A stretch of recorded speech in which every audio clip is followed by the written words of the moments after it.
शांति। आज 5 जुलाई 2021 है।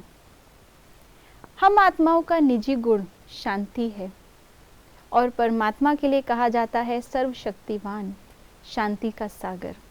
इन दोनों ही चीज़ों को आज बाबा हमें मिला करके अव्यक्त इशारों में क्या कहते हैं, आइए देखते हैं। योग माना शांति की शक्ति। यह शांति की शक्ति बहुत सहज स्व को और दूसरों को परिवर्तन करती है। इससे व्यक्ति भी बदल जाएंगे तो प्रकृति भी बदल जाएगी। व्यक्तियों को तो मुख का कोर्स करा लेते हो, लेकिन प्रकृति को बदलने के लिए शांति की शक्ति अर्थात योग बल ही चाहिए। तो आज के इस इशारे में बाबा ने हमें योग का अर्थ बताया है शांति की शक्ति। अब ये सोचने वाली बात है कि योग का अर्थ शांति की शक्ति कैसे है। इस पर अवश्य ही हम सब मनन चिंतन करेंगे, लेकिन ज्ञान के आधार से बाबा ने हमें स्पष्ट किया है। हम योग के अंदर अपने सब तरफ से बाह्य संकल्पों को और बाह्य बातों को बंद करके, उनको शांत करके अपनी शक्तिशाली स्मृति में, शक्तिशाली स्थिति में टिकते हैं।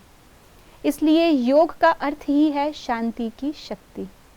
शांति हमारा निजी गुण है। एक होता है अपने निजी गुण का अनुभव करना, एक होता है अनुभव करते करते करते उसका स्वरूप बन जाना। लेकिन शक्ति स्वरूप तब कहा जाएगा जब हम उस शांति के स्वरूप को प्रयोग में ला रहे हैं। अगर कोई चीज़ आपके पास हो लेकिन आप उसको प्रयोग ही ना करें तो उसकी शक्ति का आपको पता ही नहीं चलेगा। जब हम उसको प्रयोग में लाते हैं उस समय हमें उसकी सक्षमता का पता चलता है। तो हम सभी आज तो दुनिया शांति का अनुभव ही नहीं कर पा रही है, पहले कदम पे ही नहीं पहुंची है। बाबा ने हमें बताया यह हमारा निजी गुण है। ये हमारा जो ओरिजिनल घर है परम धाम शांति धाम, उसका भी निजी गुण है। परमात्मा स्वयं भी जो हमारा पिता है, जो शांति का वर्षा देने आए हैं, वो स्वयं भी शांति का सागर है। तो सुख शांति की दुनिया में हमें ले जाने वाला सबसे पहले हमें ये बताते हैं कि हम शांत स्वरूप हैं। तो हमारे लिए अपनी ही आंतरिक शांति को अनुभव करना इजी हो जाता है और उसको अनुभव में लाते लाते लाते योग के द्वारा हमारा वैसा स्वरूप बन जाता है। फिर बाबा ने कहा कि इस स्वरूप से, शांत स्वरूप से हम आत्माओं की भी और प्रकृति की भी, व्यक्तियों की भी और 5 तत्वों की भी सेवा कर सकते हैं।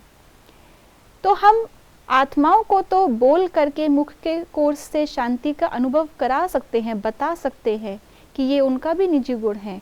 लेकिन जब हम अपनी इस शांति को शक्ति के लेवल तक ले आते हैं तो उस समय सहज ही उस शक्ति से हम तत्वों को भी परिवर्तन कर सकते हैं वाइब्रेशंस के द्वारा।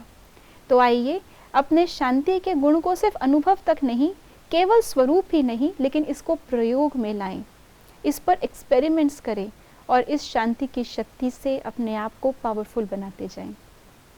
ओम शांति।